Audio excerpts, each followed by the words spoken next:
You look good now. You're still moving. You're not pixelated or anything. Okay. Hello, happy if I have National Poetry Day. I'll try my laptop. If I have to, I'll try my laptop. But should I just turn off my phone? Would that do anything? No. Why not? Just chuck it off. Okay, we're live streaming, so we have to get started, but I encourage you to continue fixing your technical difficulties while I welcome everyone. Happy National Poetry Day. Happy April Fools, and thank you so much for joining us for a delightful evening of prose poetry. My name is Karen Schubert, and I'm the director of Lit Youngstown. And we're honored to host this reading by highly celebrated prose poetry writers. And I want you to know that they picked April Fool's Day, and I think that's a hint that we're in for a treat. I would like to introduce tonight's readers. Peter Johnson's most recent books are While the Undertaker Sleeps, collected in New Prose Poems, and Truths, Falsehoods, and a Wee Bit of Honesty, a short primer on the prose poem with selected letters from Russell Edson. Nin Andrews is the author of 16 poetry collections. Known as the Queen of Orgasms, her poetry has been translated into Turkish, performed in Prague, and anthologized in England, Australia, and Mongolia. Her collection, Son of a Bird, a memoir in prose poems, is forthcoming from Etruscan Press.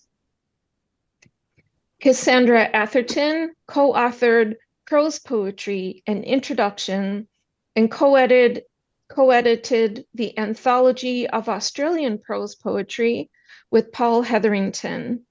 She wrote the introduction for Peter Johnson's While the Undertaker Sleeps, collected in New Prose Poems, and co-edited Dreaming Awake, New Contemporary Prose Poetry with Peter Johnson. Cassandra is Professor of Writing and Literature in Melbourne, Australia. Denise Duhamel's most recent books of poetry are Pink Lady, Second Story, and Scald. Blowout was a finalist for the National Book Critics Circle Award. She is a distinguished university professor in the MFA program at Florida International University in Miami. Gary Young's most recent books are American Analects and Taken to Heart, 70 Poems from the Chinese. His many honors include the Shelley Memorial Award and the William Carlos Williams Award from the Poetry Society of America. He teaches creative writing and directs the Cowl Press at UC Santa Cruz.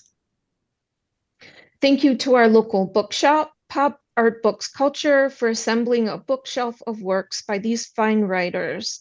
We encourage you to use bookshop.org for your online book purchases to support the brick and mortar stores in our communities.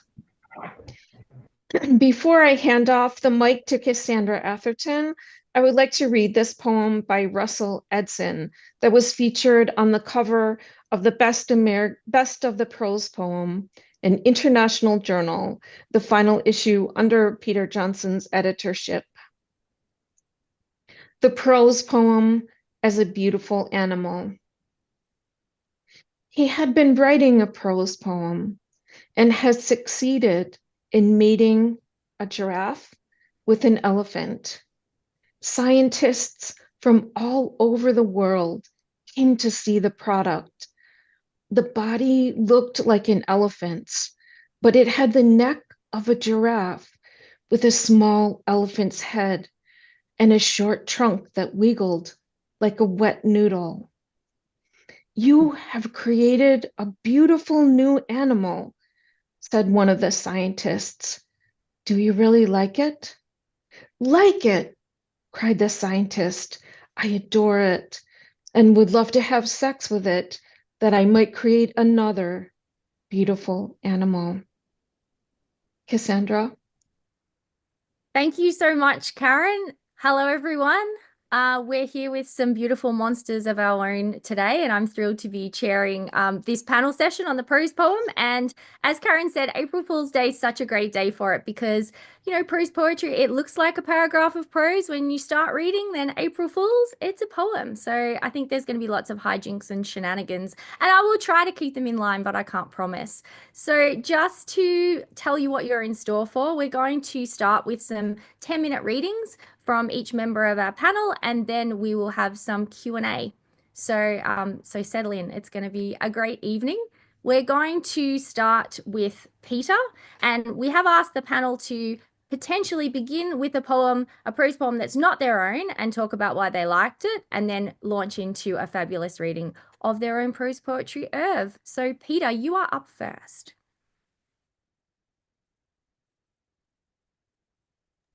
And you're on mute, so we can't hear your dulcet tones. You can unmute yourself. We're waiting with bated breath. All right. All right. All right. I forgot about that. I'll read the poem from someone else. Can I read it at the end? Because I do have one here. Okay, is that all right? Yeah, absolutely. I was going to read, and I won't go over because I have this. I'm only reading 3-4 poems.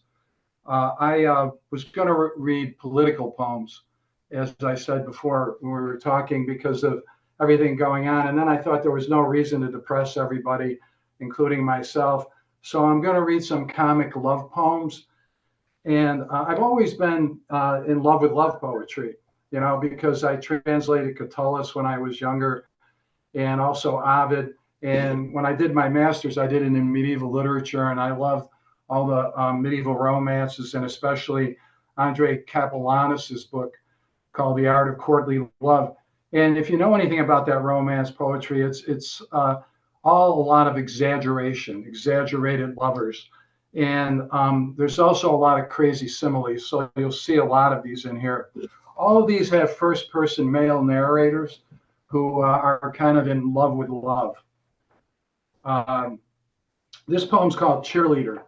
After about 10 years of our marriage, I discovered, much to my shock, that my wife had been a cheerleader. And after I got over that shock, I became extremely sad because I never got a chance to see her in her cheerleading outfit. So I said to her, you know, do you think you'd mind if I buy you a cheerleading outfit? And she said, no, I don't want you to buy me a cheerleading outfit. So then I said, well, you know, how about a nurse's outfit or something? She says, no, I don't need you to buy me any outfit. So to get back at her, I wrote this poem called Cheerleader. There it was, the cheerleader outfit my wife wore when she was 17, and how saddened not to be the first to take it off. Behind the bush, in the back seat of a car, on a beach chair next to Joe Blow's swimming pool.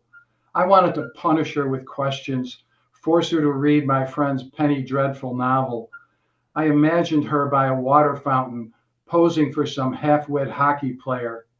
What could be simpler than to think pink, she would say, old half-wit, stunned still, rooted to the cheap linoleum floor.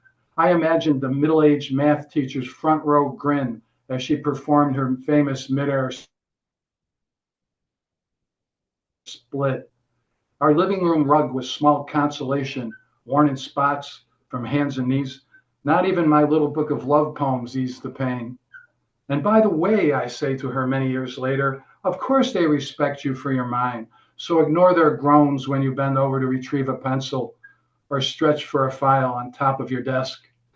So while everybody else is thinking about the end of the world, I'm thinking about my wife's cheerleader outfit. This is called Techno Love, about an old guy who falls in love with an AI-generated voice from his local HMO. Pretty lonely dude. Yesterday, at the age of 73 and happily married, I fell hard for an AI voice generated by a local HMO. Her name was Susie Q, and although she'd already been made aware of my salient medical frailties, she said she needed to know more. So many questions about Peter Johnson, so much interest in moi that I spilled my guts with the joy of a penitent in an ice cold confessional booth being pummeled with questions from a drunken priest. Oh, how I crave to learn more about this Susie Q. I wonder what she looked like. I wondered if she actually existed, though her bottomless patience for my failing health was more than enough to sustain me. So imagine my shock when my friend Hank revealed that Susie Q also called him, wanting to know if his bladder stone operation had been successful. How I envied him that kind of specificity. Oh, Susie Q, I say out loud, how I long to hear your sweet, generic, disembodied voice. And the next time we speak, I promise to have all the right answers.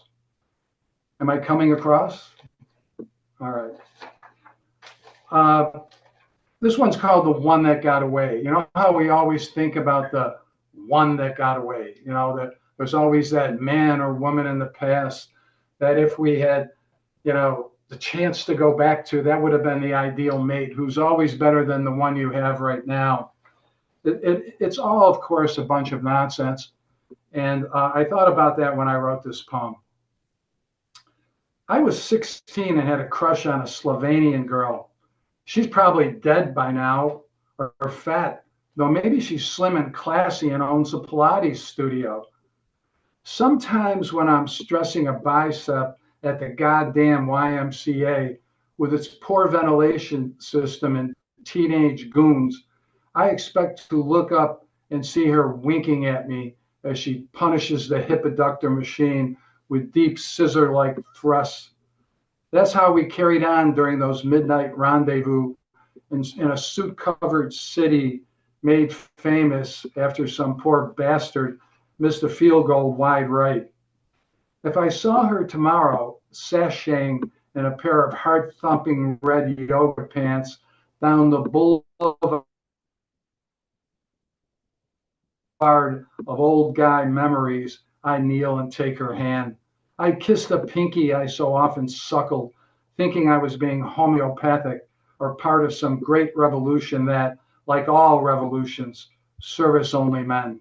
My apologies, mademoiselle, I would say stupidly, pretending that the black hole between us wasn't as vast as the distance between who I am and who I want it to be. And the final poem really plays with all of these conventions. Incredible exaggeration, insane similes. It's called The Worst Love Poem Ever Written. And when I finish reading it, I have the feeling that everyone will agree with me about that. The worst love poem ever written. I come to you like a coyote with one leg, wound tighter than Lady Gaga's thong, while in the sky a hot air balloon hisses, the language of love is the language of love. And if I say, meet me at the golf simulator on deck 13, don't affect ignorance, though love is like that, as I, like a rubber-soled elephant trainer, weep to see the dinging of your love disappear. Where? Behind that cloud, that wave. An argument would help, or a blind date with oneself. Dave, stop. Dave, will you? Will you stop, Dave? I'm afraid. That movie was great and always makes me think of you, which raises the question, who sunk the mail boat? Yes, I said that in spite of our labial exercises, mostly arriving during sleep like a posse of reporters awaiting a drive-by beheading. Bestir, my love brain cools in the wine cellar of your tornadic frown. I'm talking about Valentine's Day, when you gave me morning glories that overtook the house. You said you had a craving for glassware, for ebony canes and flat screen TVs, while the frigid lovebirds sang all day in falsetto. In return, I gave you the square root of possibility and a noun which could save the world if I only knew how to pronounce it. A word that would replace the word called love. Love. An old man with a broken wrist, his white beard glimmering in the moonlight. Oh yeah. Man, that one weirds me out. I don't know if I have time to read my favorite poem now. I don't want to take up more time. Maybe I That's should okay. wait and then what? You And you could read I'd it rather later. what? I'd You rather could read listen. it in the panel. You could read it in the Q&A later. I think Yeah, there'll be I think it would fit. It would fit in the panel for a reason. But perfect. so I mean, I can't stop seeing you as a coyote with one leg now, but I'll have to deal with that for the rest of the panel. I have to tell you, I'll leave you with this. I love this stuff. You should read The Art of Courtly Love by Andreas Capellanus. You know, even John Donne has these wild similes that are just fantastic. And it's all exaggerated. And in all these, in Catullus and all of them, you're supposed to really be looking at the first person narrator, ironically. You know, it's a great genre. Well, thank you for. Thank you, and I'm sure everyone's clapping, as I am, for a wonderful reading to kick us off today. And Nin is our next reader. So, Nin, what have you got for us? Well, so starting with a poem that's not my own, like a lot of people these days, thanks to our political situation, I've had a lot of difficulty sleeping. And when I don't sleep, I always think of this poem by Russell Edson. And I guess I should add that I've read all these articles on how to sleep better and all these books that how to improve my sleep. And not only do they not help, but I stay awake thinking about them. So, Sleep by Russell Edson. There was a man who didn't know how to sleep, nodding off every night into a drab, unprofessional sleep. Sleep that he'd grown tired of sleeping. He tried reading the manual of sleep, but it just put him to sleep. That same old sleep that he'd grown so tired of sleeping. He needed a sleeping master who, with a whip and chair, would discipline the night and make him jump through hoops of gasoline fire.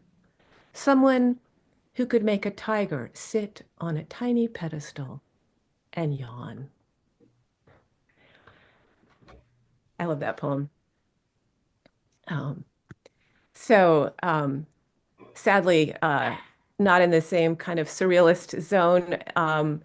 I'm going to be reading from my book, Son of a Bird, a memoir in prose poems, which is due out in just a few weeks.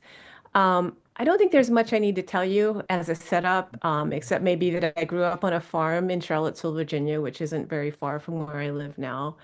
My mother was a dairy farmer, a classic scholar, and also on the autism spectrum. And my father was an architect and a gay man. So, the past. The past is gone and you can't get it back, my father always said. But I want to tell him you can still visit. The farmland is there, and my mother's shadow lingers in the doorway of the stone house. I can see her now, tilting her head, as if listening for the songs of the heifers in the fields, the horses in their stalls, the Rottweilers and beagles in the front yard under the tulip poplars, the 30 stray cats in the hayloft or sleeping in the sun, the 6 sows in the sty before we ate them, one by one, the Andalusian rooster and his 9 hens before the red fox picked them off, running across the alfalfa field each morning with a fresh kill in his mouth. Gone, too, is the parakeet my father kept in the tack room, the parakeet that died from heat stroke or lack of water and once a peanut, and was always replaced by an identical yellow-green budgie who dehydrated or was cooked on a July day so hot the barn felt like a frying pan with the lid on tight. After a while, I never knew which parakeet was in the cage, Tony or Tanya or Tina or Teensy or Tallulah. And then there were the bees my father kept in wooden hives that flew through the holes in our screens, circling the lamps and ceiling lights. The black racers and rat snakes that slithered across the floorboards in our attic. Snakes, according to my mother, were better than the Orkin man at keeping the rodent population down. I lay awake at night listening to the swish-swish overhead, the sound like ladies' skirts sweeping the floor as they danced.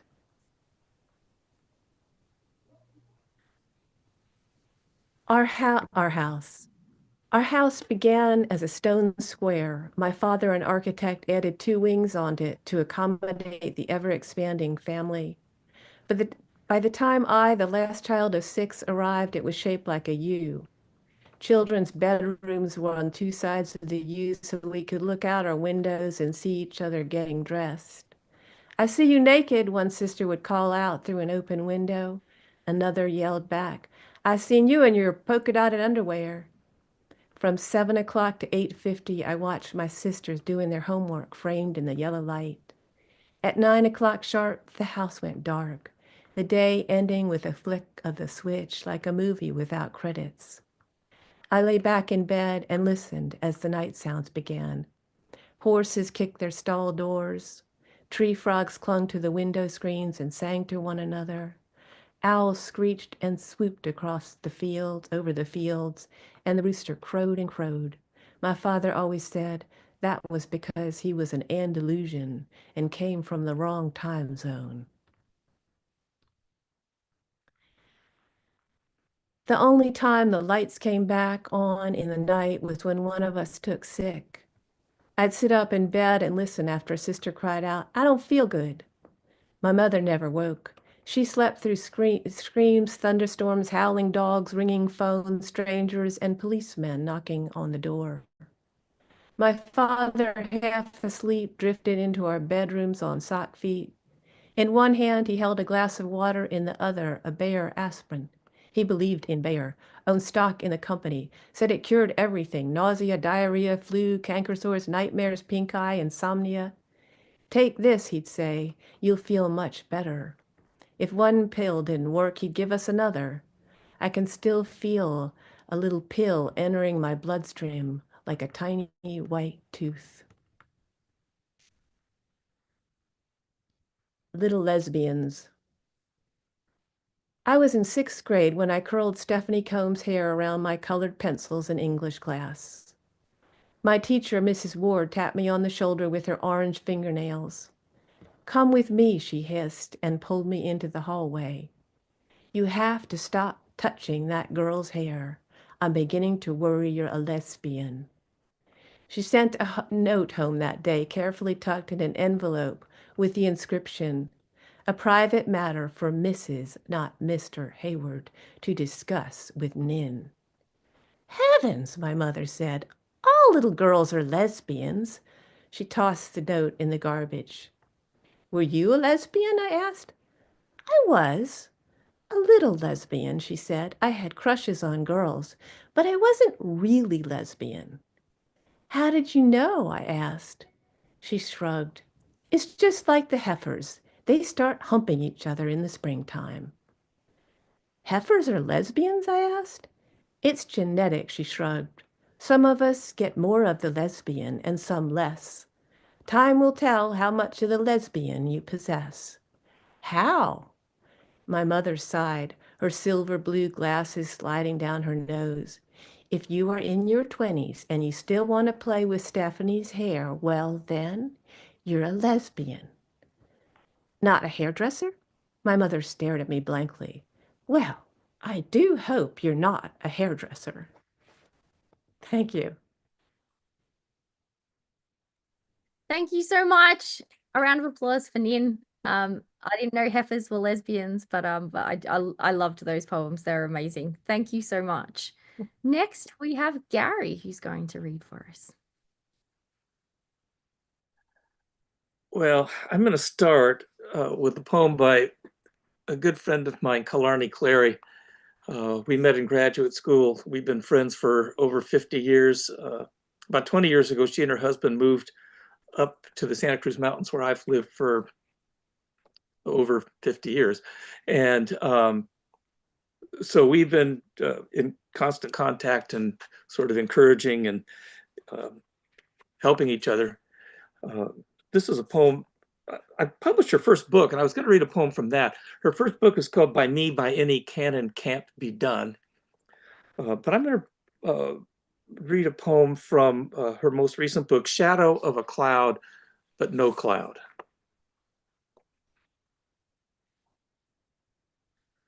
A ragged coot fought the current, pulled under at the pylons. He popped up downstream, was swept away while a man on the radio asked, "Does it make anyone else starve to sit a minute mid-morning, fully clothed on the edge of an unmade bed?" I hurry to color in the shape before I forget why I drew it, before hunger. The tree's reflection bends and flutters on the water, wobbling in the wind, in the hollow which holds still. The thing I love about Killarney's work is that the first time you read it, it sounds very strange, and the more you read it, you realize it's not strange at all. She's just writing about her heart and about the world. So I forgot to see when I started. Okay. Oh.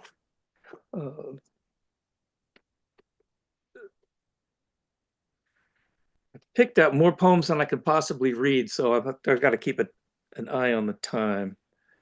My first book of prose poems, I had one prose poem in my first book, Hands, and none in my second book. But then I wanted to write a book about my mother, who'd committed suicide and was sort of addicted to, what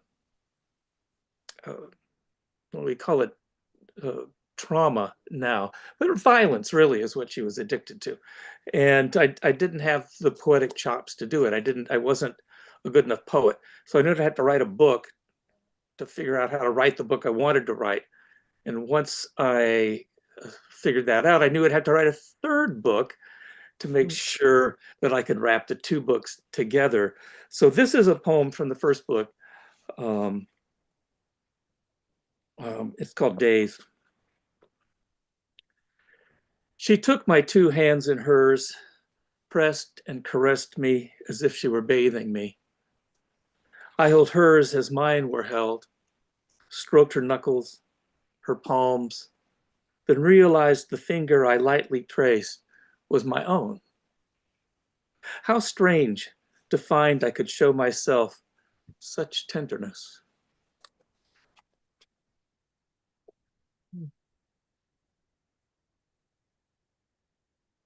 So this is a poem from the second book in the trilogy, the one about my mother, or at least the one that revolves around my mother, Braver Deeds. Still bandaged and barely on my feet, I drove into the woods to a little bar called the Boots and Saddle. I ordered a beer, and the bartender said, "This one's on me." A woman in the corner looked up and whispered, "You've been hurt." Then she said, "No, you're sick." "My baby has been sick like you," she said. She said, "You made my baby sick." She shouted, "You want to kill my baby, kill my baby." And for a moment, I felt I was flying.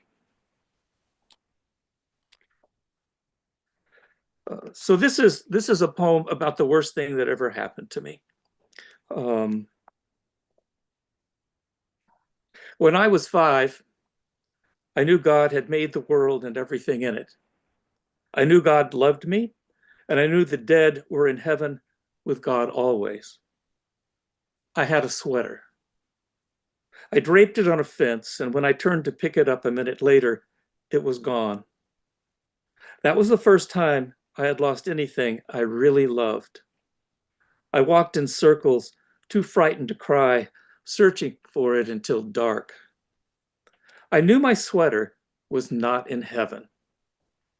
But if it could disappear, just vanish without reason, then I could disappear, and God might lose me, no matter how good I was, no matter how much I was loved.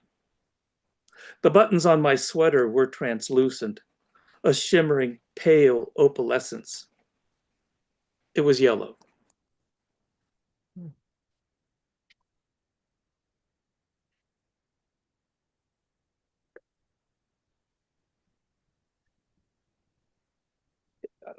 So my last two books are sort of in a theme. Each of them I began in Japan, working on some translations and visiting with some Zenist friends of mine.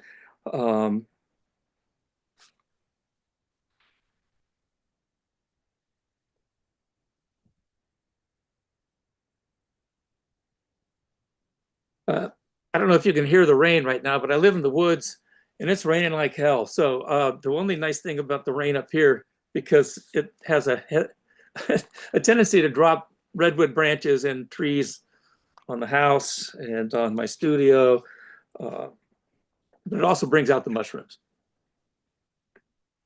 In the woods, hunting mushrooms, I saw a flash of white and thought, Amanita, death cap, but it was just a piece of paper. When I picked it up, I recognized my own handwriting. It was a note I must have written months before and dropped. Waterlogged and half eaten by slugs, the ink was faded, but I could read the willingness to use our minds is what erodes our minds.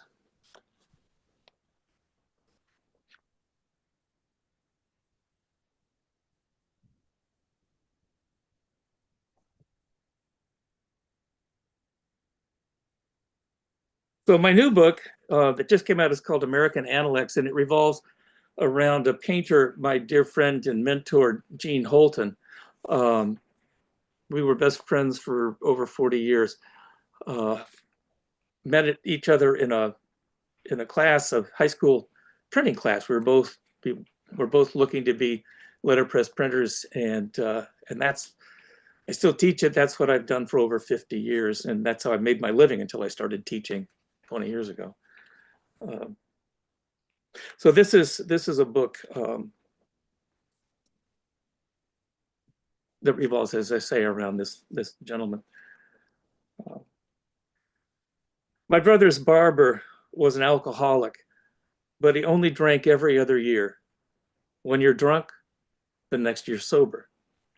I asked my brother if the haircuts his barber gave him sober were better than the ones he gave him when he was drunk, but my brother insisted there was no difference. His barber died in the pandemic, and my brother was surprised by how shaken he had been. My brother said, it was like losing two friends at once.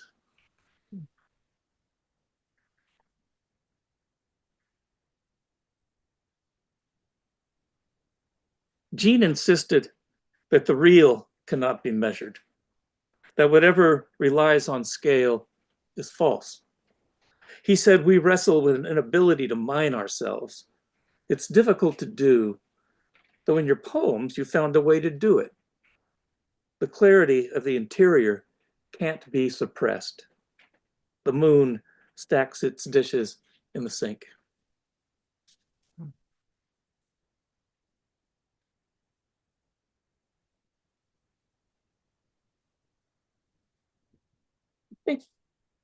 I think I'm going to read just a couple of poems from a book I'm working on now called What on Earth?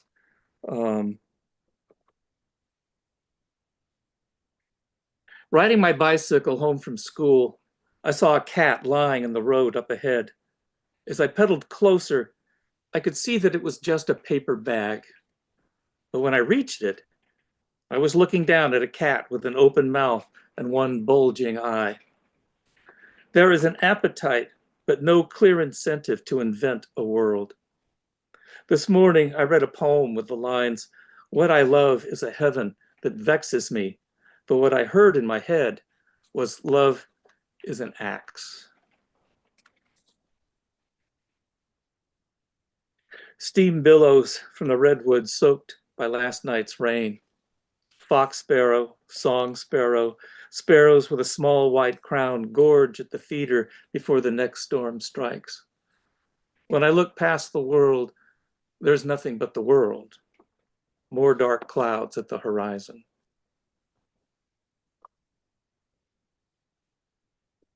And I'll finish with this book. This book is basically about birds and death, which are the two things that sort of preoccupy me these days.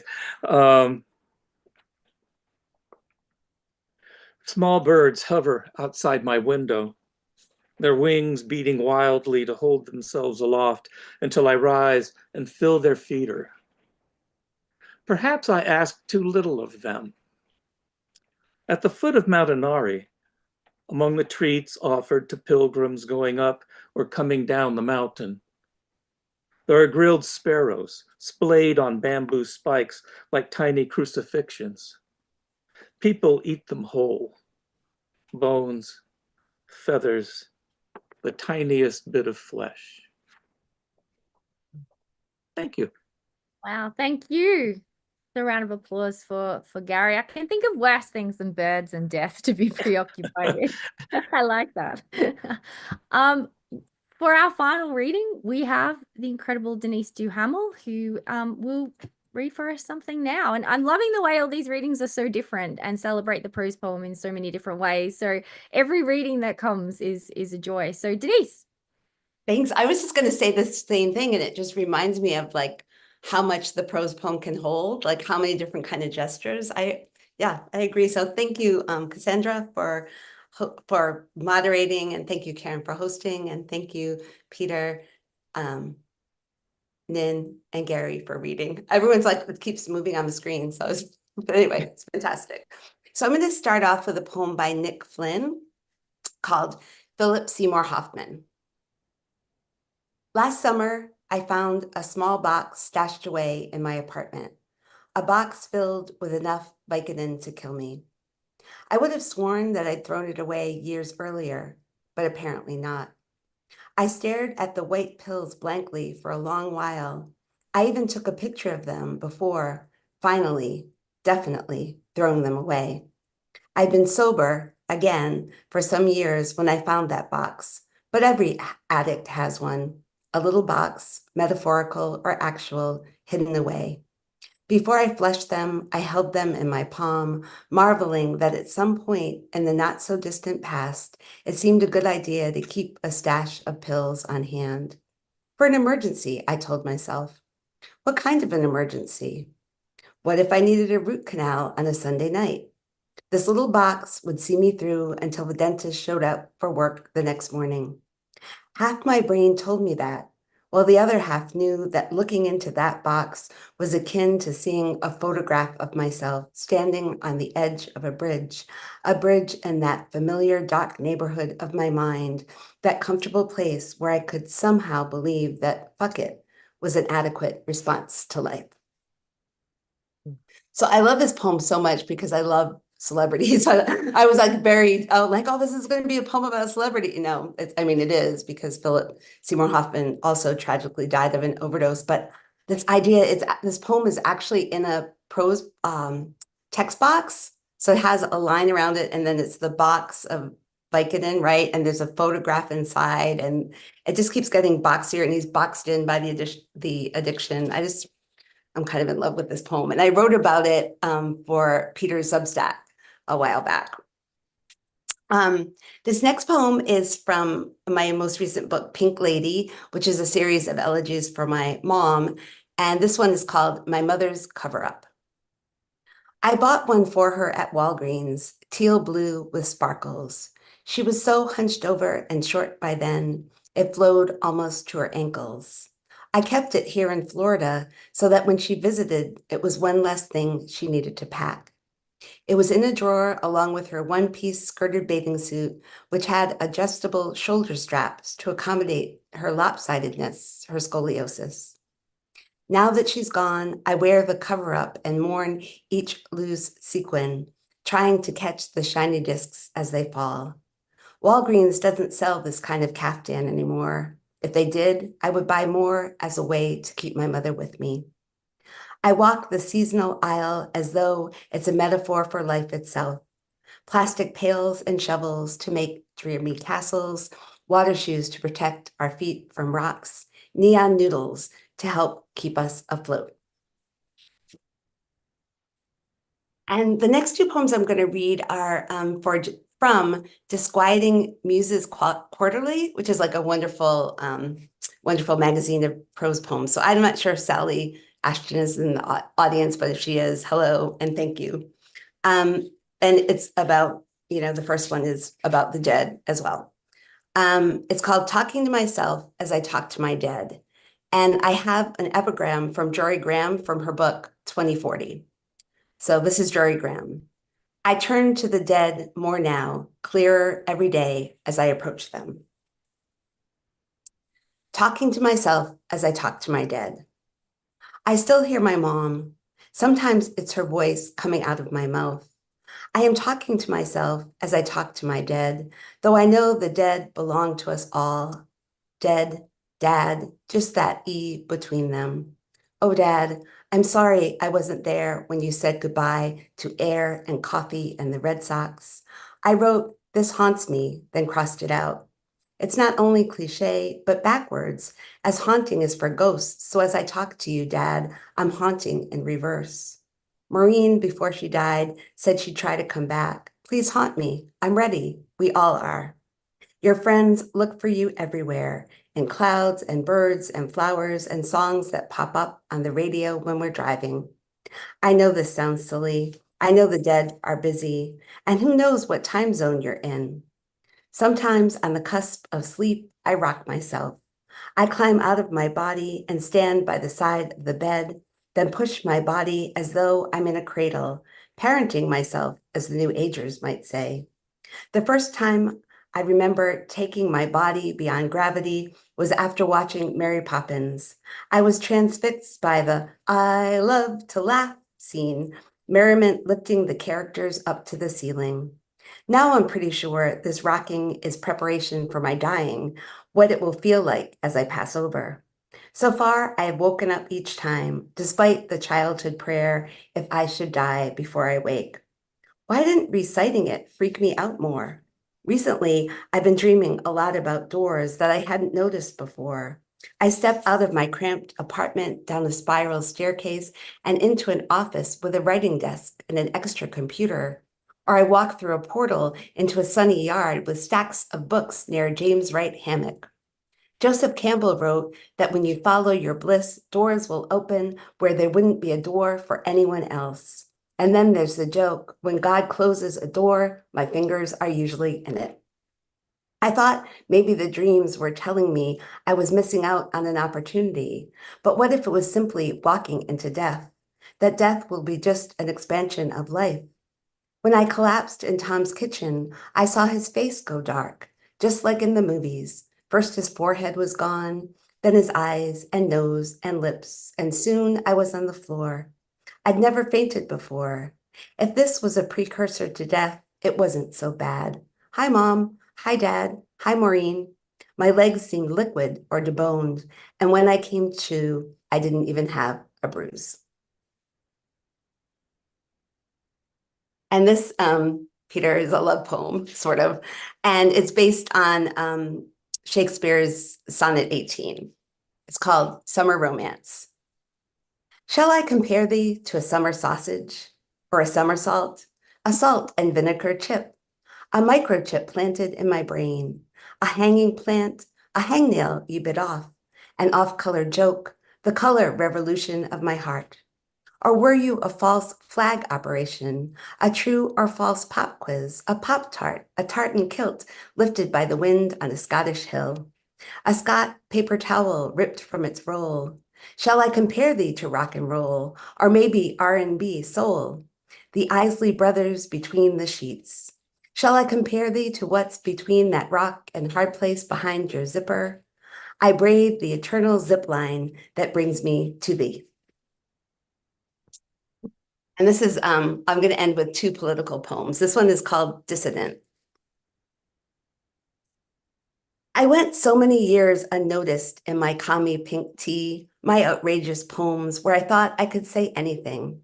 No one arrested me despite my jokes. No one shot me when I raged on about certain political parties at parties.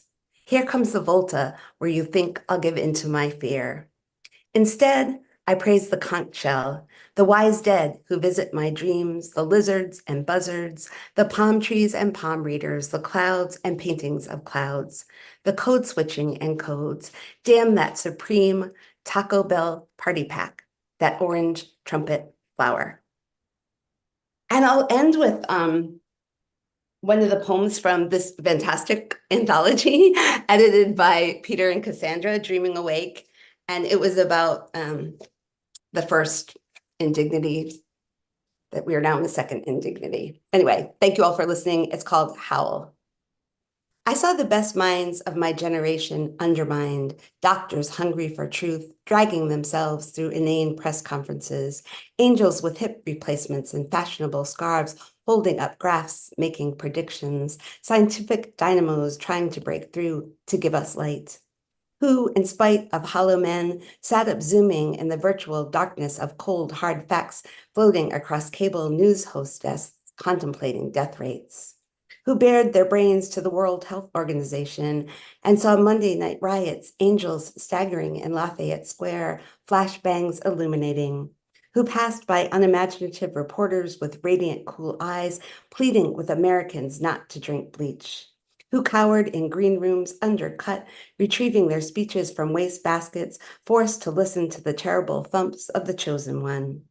Who got their words twisted, regurgitated, while urging the closing of hotels and theme parks, paradise, church, shopping malls, with their mannequins glowing night after night with dreams of capitalism, now a waking nightmare of alcohol wipes, shuddering strippers, but no spinning on poles, no dollars, Canadian or American, all the world of highways with motionless cars.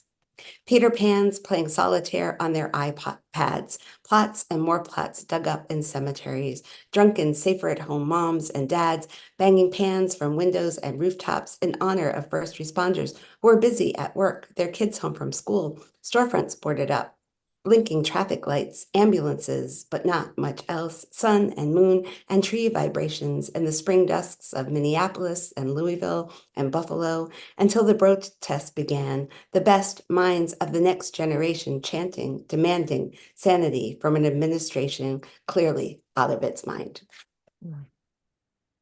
Thank you. Wow, thank you. A prose poem holds even more after that. Oh God. Yeah, it was haunting as well. I love the fact that you asked people to haunt you. What a wonderful idea, which they would as well.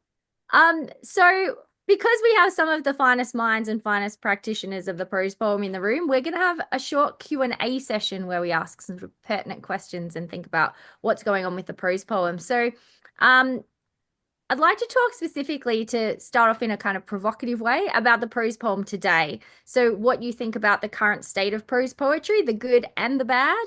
And I guess a kind of sideline to that is, what about the controversy about the differences, I guess, between the prose poem and flash fiction? There's been quite a lot about people getting one form published as another and vice versa, and how you feel about that. I'm going to kick off with Peter to begin, because Denise, you mentioned his Substack, and I know, Peter, you've tackled some questions about the prose poem on that particular platform. So I'm hoping you might unmute yourself and let us know what you think about the prose poem today.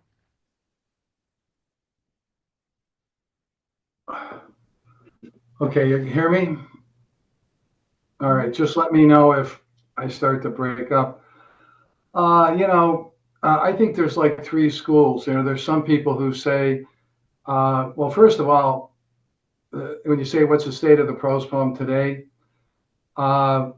whenever I feel, what does trouble me sometimes is that people will use, like, it's more or less, if you can't put it in verse, like let's say I have an idea, they'll do like a journal reflection and then call it prose poetry, or a nature study and call it prose poetry.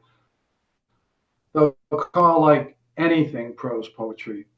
And that kind of bothers me, because I did edit a journal for 9 years. And I think what I'm talking about is the discipline. I mean, I'm a prose poet, but I had 9 years of Latin and 5 of Greek.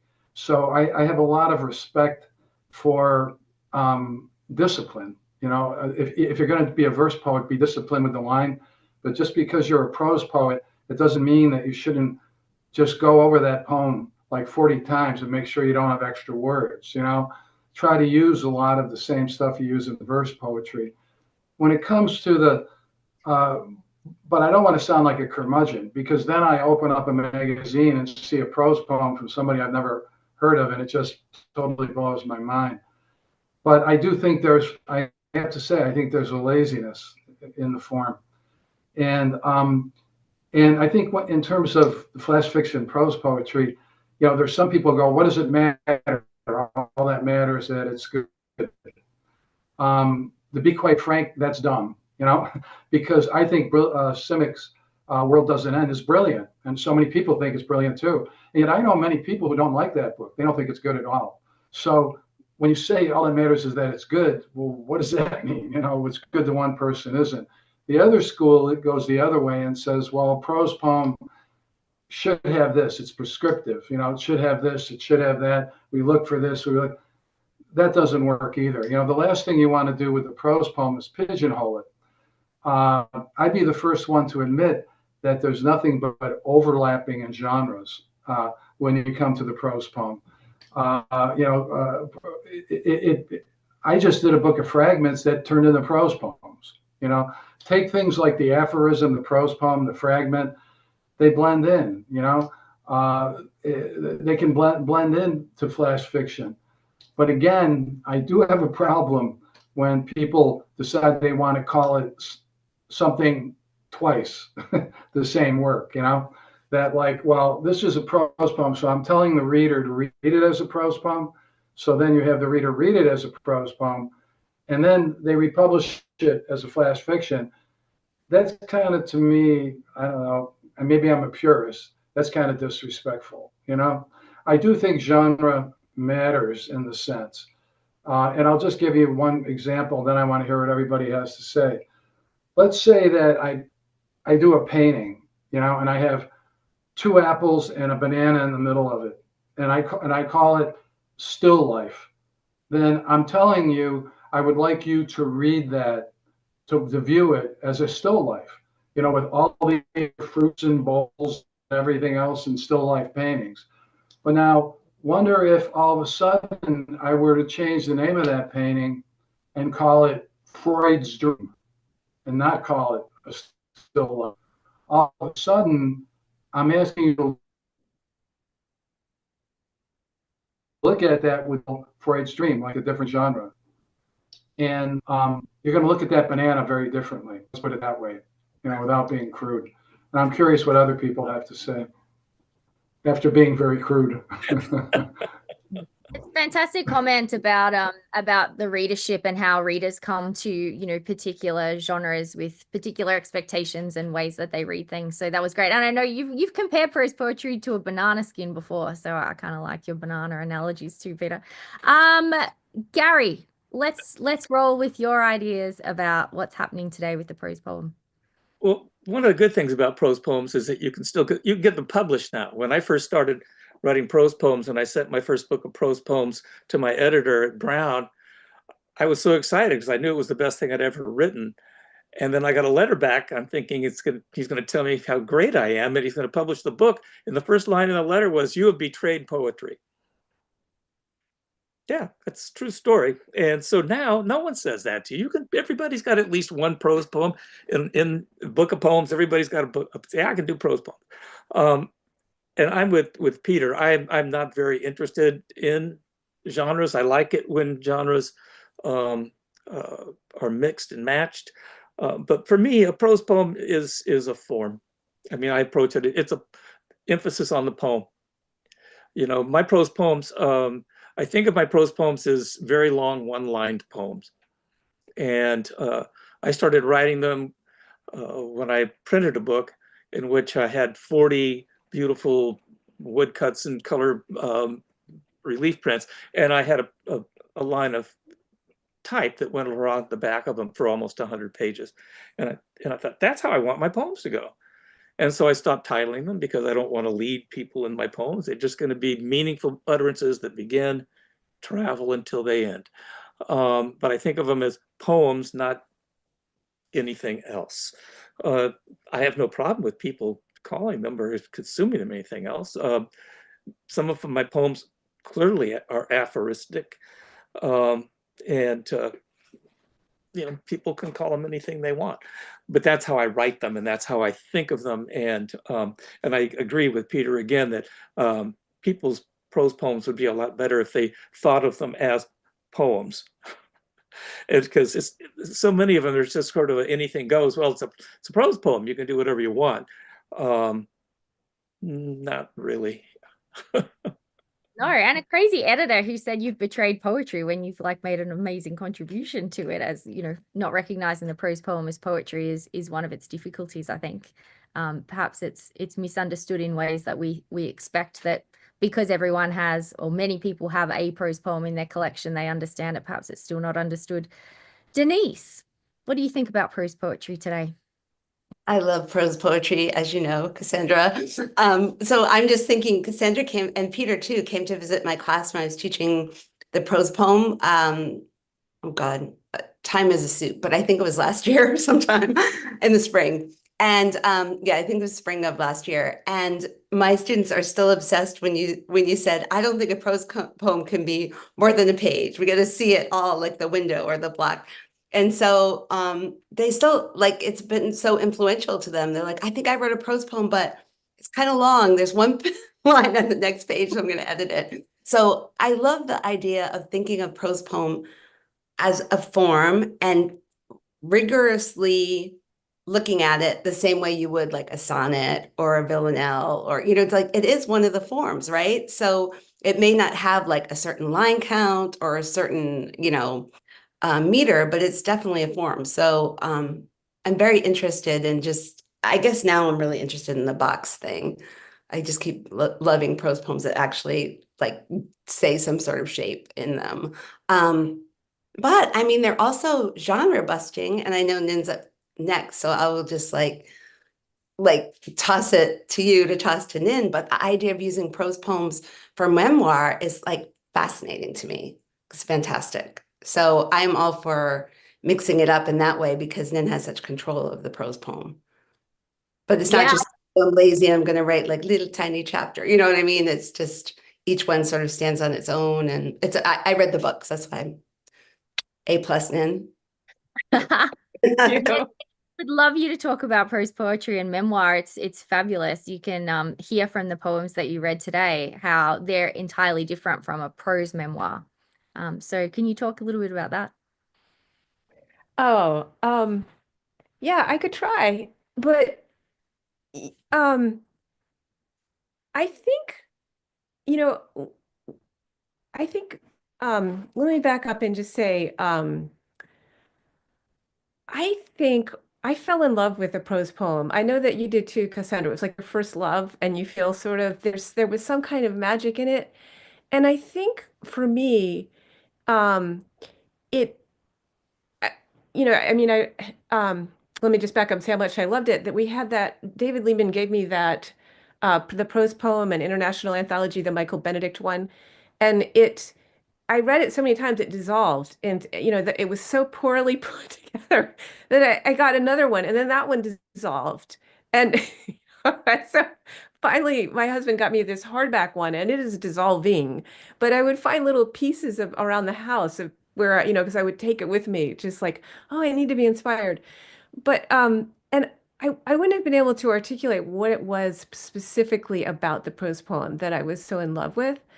Um, in the same way that it's hard to say why you love someone or whatever. But I think personally, I don't see like it works for memoir because I don't see I see life as a series of moments. And um I frame those moments in my head. And then there's another one. They're sort of like those old slideshows like Kodak. And sometimes they don't really go together. So oh, this pile I'm going to put over here and this pile. And it very if I were to describe my childhood, I would do it in basically that form. So the prose poem speaks to the way my mind works. Um, it also speaks to the way I read because when I was young, I was always frustrating my mother because I would find a beautiful passage and I go, "Oh, stop. I just want that page.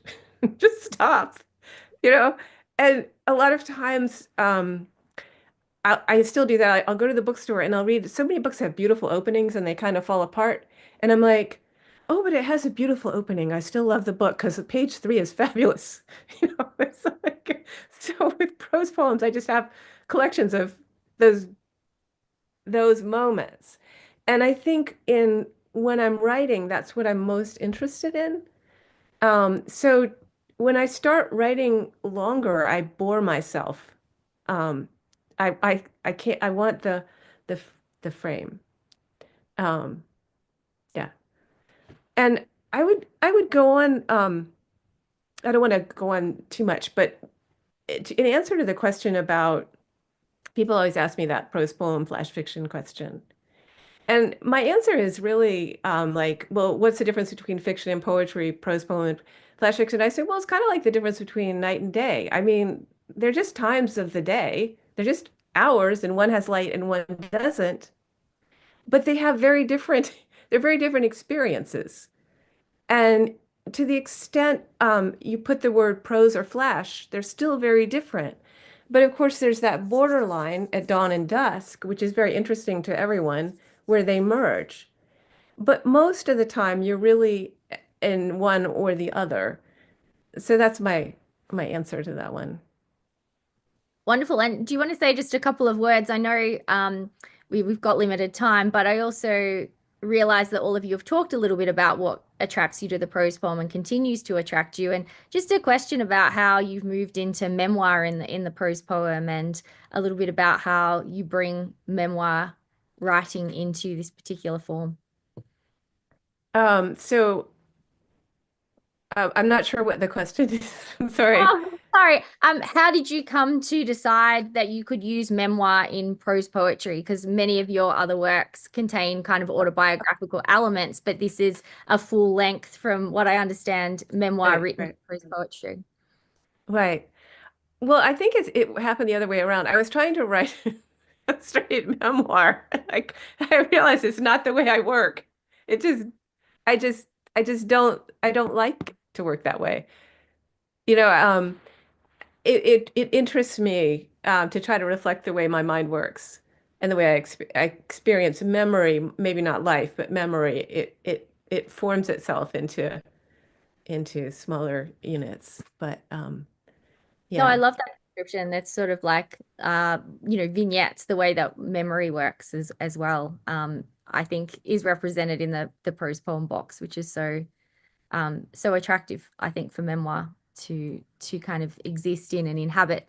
I'm just going to ask one more question because I know we're out of time, but I think one of the things that came out of the reading today was incredible comedy and incredible tragedy in various readings, which I found, compelling. So Peter has said prose poems have a generic disposition toward comedy, and I'm going to add to that after the readings today, tragedy, because there've been quite a lot of gut-wrenching poems. So why is the prose poem a great form for comedy or tragedy? And maybe if you can talk a little bit about how you've used comedy or tragedy in your prose poems. So Denise, let's start with you. Okay. Well, I think for the comedy part, the absurdist nature, so the fable or the absurdist nature of poetry, of the prose poem, is a great place to be ridiculous. I mean, and to just be ridiculous for a short time and explore something metaphorically, which I love.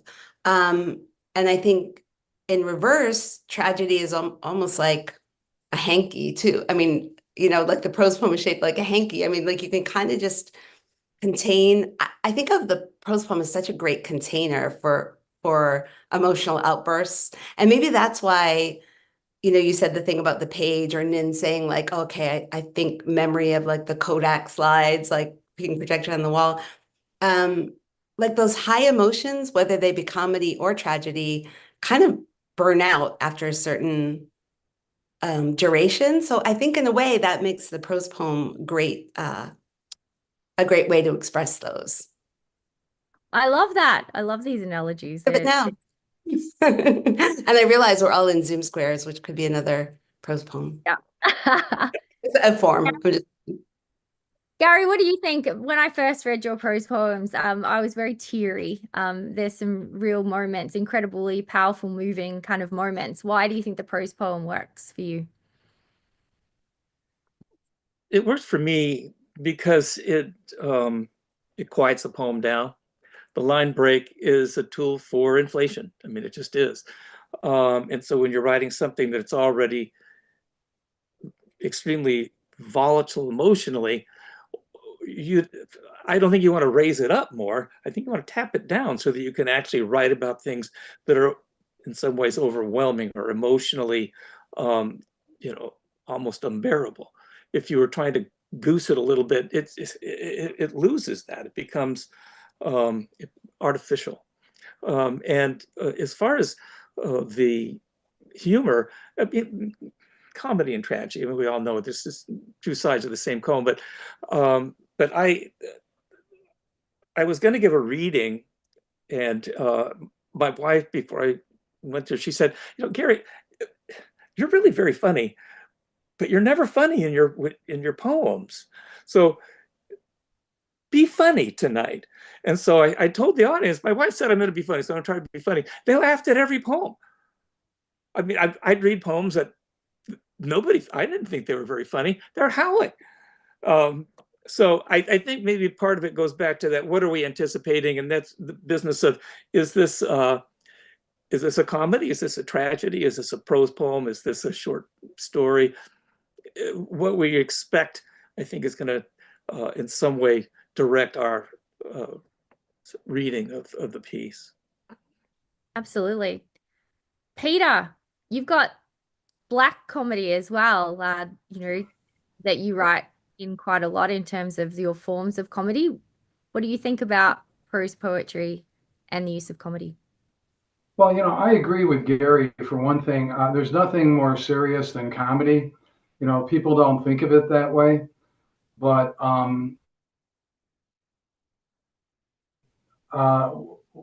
like the prose poem for stylistic and thematic reasons. Stylistically, I really think my poetry is a lot about energy.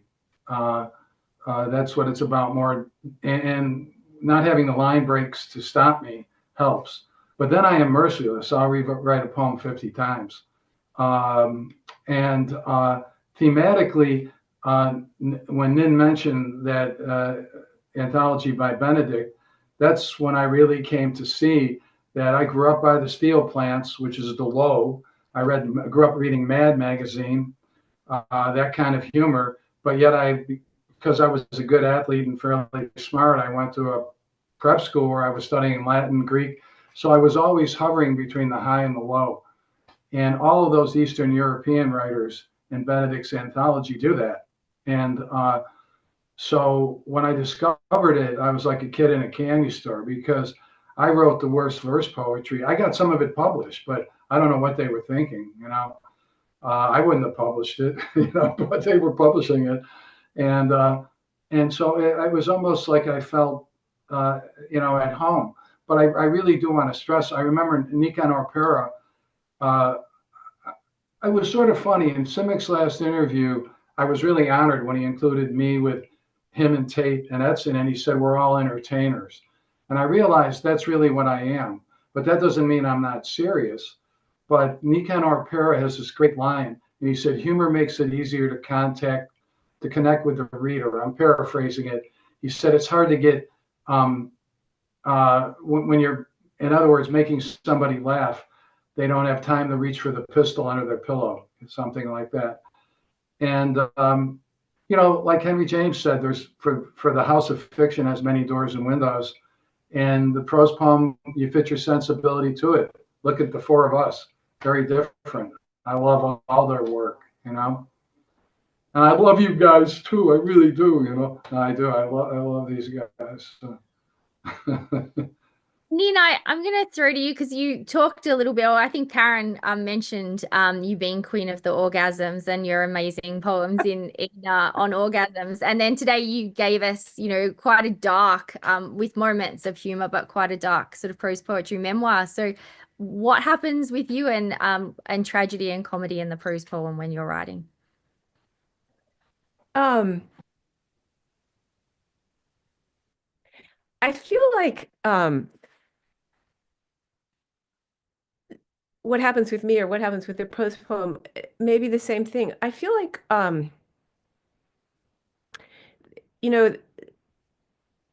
I don't know exactly how I work. It's sort of like, can the eye see the eye?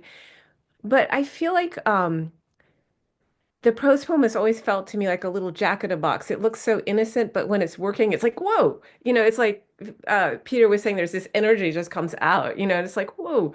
And there's that, a lot of times there's a real close tragicomedy going on, and that's making that spring happen.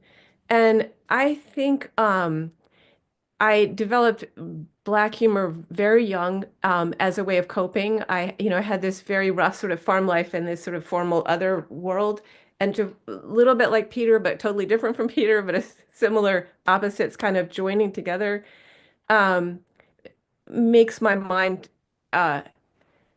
wonder about that a lot, and works it into my poems.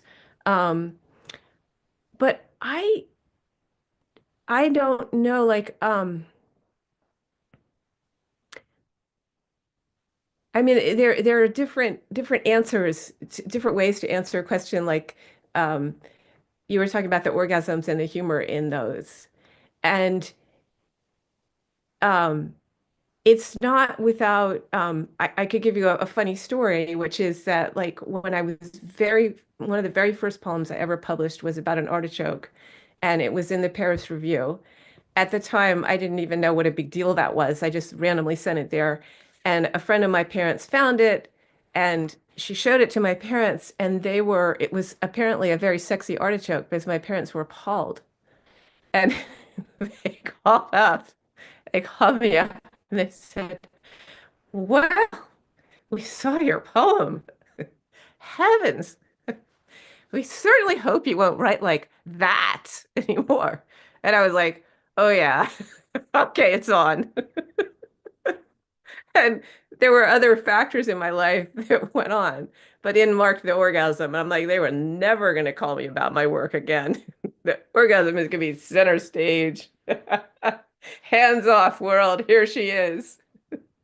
And there were moments of, I had little kids in diapers, and I was in this sort of conservative neighborhood, and I remember thinking, I remember when the first book came out, I thought, oh no, what's going to happen if people actually read it? And the editor said, "Don't worry, all my books, no one buys any of them. No one ever knows about them." I was like, "Oh, phew." And I stuck it in the basement. Just like, and to make matters worse, he had shown me the cover, and it was about this big. And I thought it was a seascape, but it was actually the face of a woman in bliss, the first cover. So when people would ask me, like, "Nin, what's this cover?" and go, "Oh, that's me." So, I mean, I was totally embarrassed at first, and I said, "You just got to embrace it. You got to go totally into it." Um, but there was a certain amount of terror involved in that too. And I say all that to say that all of that is some of the excitement that I feel when writing, when you're going into that darkness or into that terror and making some magic happen. And it's this weird, like, excitement. And I remember when I was first writing that book, I had such a thrill, going against, my background and going into a form which also was very suspect at the time. Sven Burkert wrote this article, the editor of Agni, uh, about why there's no such thing as a prose poem.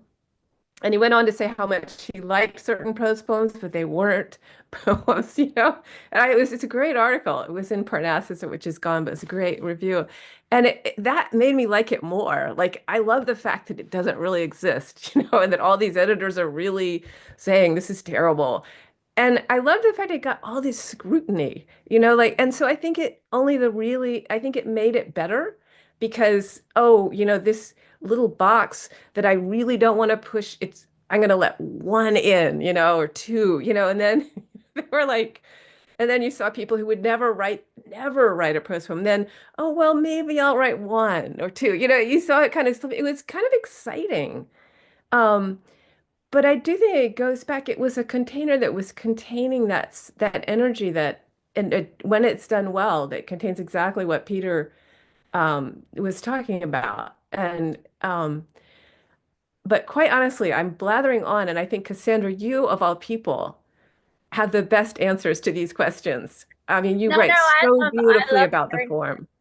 No, I learn something new every time I speak to you all. And I love the idea that so much of it comes from like, it's perverse that people say this. So I'm just going to do it more. The prose poem doesn't exist. I'm going to make it exist. The orgasm poems, the artichoke poem's amazing. I've actually written about that poem. It's such a great poem. So I encourage Oh, people to have it's a really great one.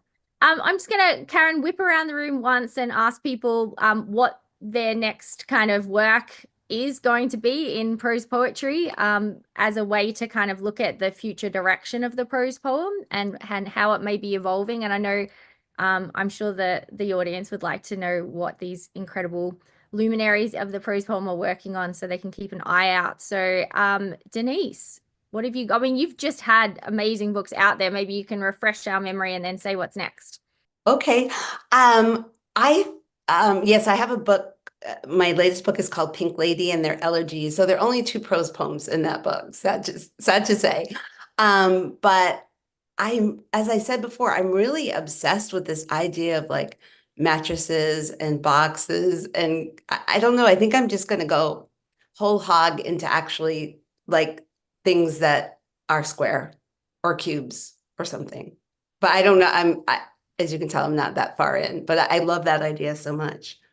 And of course, fits with our mutual friend, Holly Iglesias's Boxing Inside the Box and that brilliant book Yes. you put out. Yeah, amazing.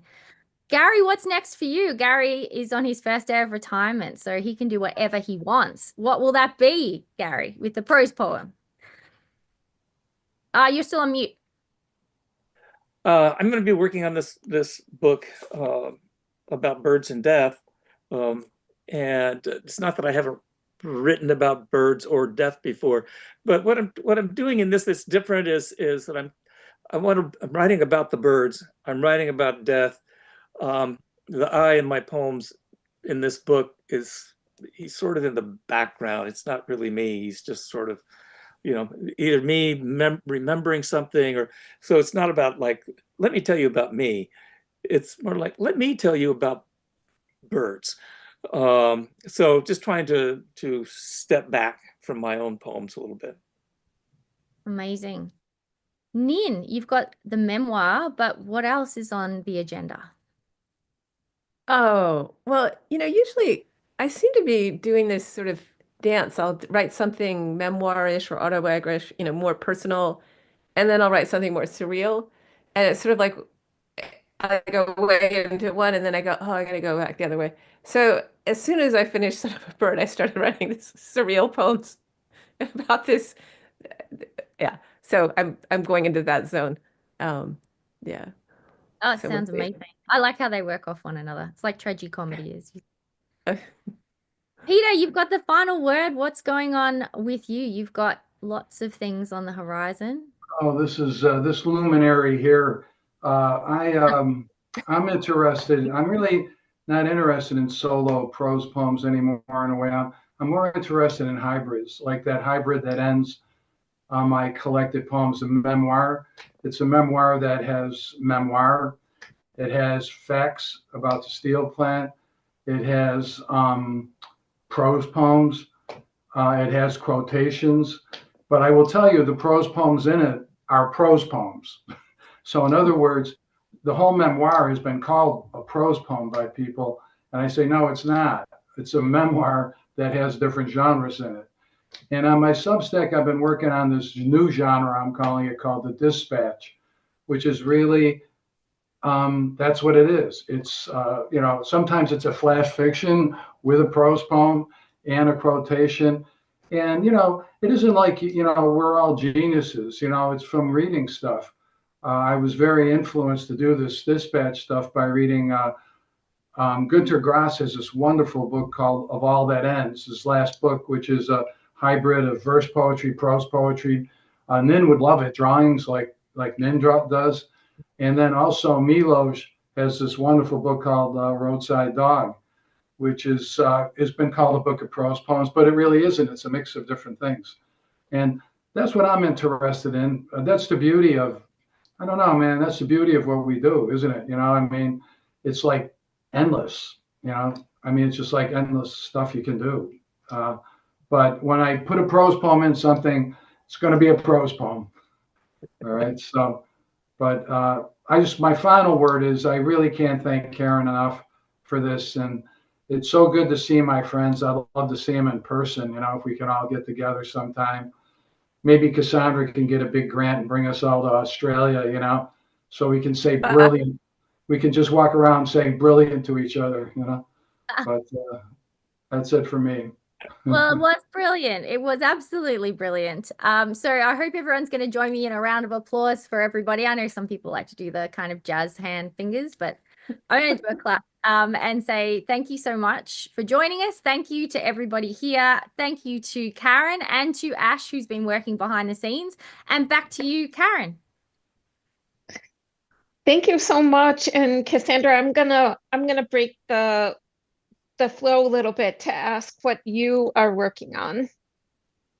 I'm actually doing a scholarly book on ekphrastic poetry at the moment. So it does contain some prose poems, and fitting in with what Denise is saying, I like the idea of a prose poem appearing a little bit like a painting or an artwork on a gallery wall. It has this space around it, and then it has this little box in the middle. So I'm looking at that. And I'm always working on my book on the Hiroshima Maidens. So I'm writing a book of prose poetry on the experience of the Hiroshima Maidens. But thank you for asking.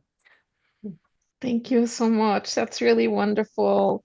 I'm so grateful to all of you. And thank you, those of you who are joining us from YouTube land. Please enjoy the other archived readings on our YouTube channel and visit lityoungstown.org for a suite of online in-person events. And here's to the prose poem.